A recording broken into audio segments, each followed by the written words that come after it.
दिल्ली विधानसभा में कथित कक्षा निर्माण घोटाले पर दिल्ली विधानसभा में विपक्ष की नेता और दिल्ली के पूर्व मुख्यमंत्री आतिशी ने कहा, पूर्व मंत्री मनीष सिसोदिया को फर्जी कक्षा घोटाले मामले में पूछताछ के लिए बुलाया गया था। यह भाजपा द्वारा दर्ज किए गए फर्जी मामलों की श्रृंखला में एक और मामला है। पिछले 10 वर्षों में भाजपा सरकार और इसकी विभिन्न एजेंसियों ने आप सदस्यों के खिलाफ 200 से अधिक मामले दर्ज किए हैं, लेकिन सभी छापों और जांचों के बावजूद उन्हें किसी भी आप नेता से भ्रष्ट धन का 1 रुपया भी नहीं मिला है।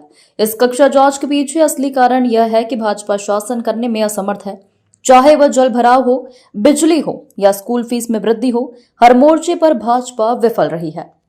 दिल्ली के उप मुख्यमंत्री रहे मनीष सिसोदिया जी को एक फर्जी क्लासरूम घोटाले के नाम पर पूछताछ के लिए बुलाया गया है। ये फर्जी झूठा आरोप जो क्लासरूम घोटाले का लगा है, ये भारतीय जनता पार्टी के झूठे केसेस की सीरीज में मात्र एक नया एपिसोड है। 10 साल से भारतीय जनता पार्टी की केंद्र सरकार ने, उनकी अलग अलग एजेंसीज ने, चाहे वो ईडी हो, चाहे वो सीबीआई हो, चाहे वो इनकम टैक्स हो, चाहे वो दिल्ली पुलिस हो, उन्होंने सिर्फ और सिर्फ आम आदमी पार्टी के नेताओं पे झूठे केस, फर्जी केस, गलत केस लगाए। पिछले 10 साल में आम आदमी पार्टी के नेताओं पे 200 से ज्यादा केस भारतीय जनता पार्टी की एजेंसियों ने लगाए हैं, लेकिन 10 साल में ED, CBI, Delhi police, ACB, सबकी जांच, सबकी रेड, सारी फाइलें देखने के बाद भी आम आदमी पार्टी के एक भी नेता से 1 रुपए का भी भ्रष्टाचार का पैसा आज तक नहीं मिला है।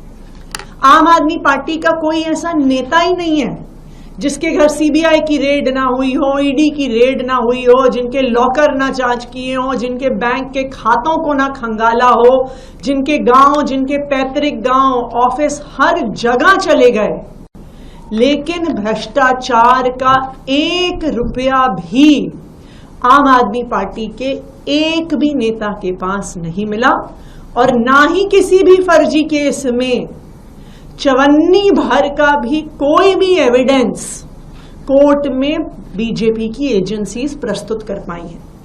याद कीजिए, सुप्रीम कोर्ट ने अरविंद केजरीवाल जी को बेल देते समय केंद्र सरकार की एजेंसीज को कितना फटकारा था। कहा था कि ये तोते में बंद, पिंजरे में बंद तोते की तरह है, लाइक अ केज्ड पैरेट। और उन्होंने, सुप्रीम कोर्ट ने केंद्रीय जांच एजेंसीज को कहा था कि आपको इंडिपेंडेंट होना पड़ेगा, आपको स्वतंत्र जांच करनी पड़ेगी, आपको राजनीतिक भेदभाव के आधार पर काम नहीं करना है। और आज फिर से वही कहानी शुरू हो गई है। क्या है कारण इस क्लासरूम घोटाले की जांच का? कारण सिर्फ एक है। 100 दिन में भारतीय जनता पार्टी की एक 4 इंजन की सरकार हर सब्जेक्ट में फेल है। भारतीय जनता पार्टी से सरकार चल नहीं रही। बिजली हो, पानी हो, प्राइवेट स्कूल की बढ़ती हुई फीस हो, शहर में बढ़ता हुआ क्राइम हो, वाटर लॉगिंग हो, आप किसी भी फ्रंट पर जाइए, भारतीय जनता पार्टी की सरकार बिल्कुल फेल है।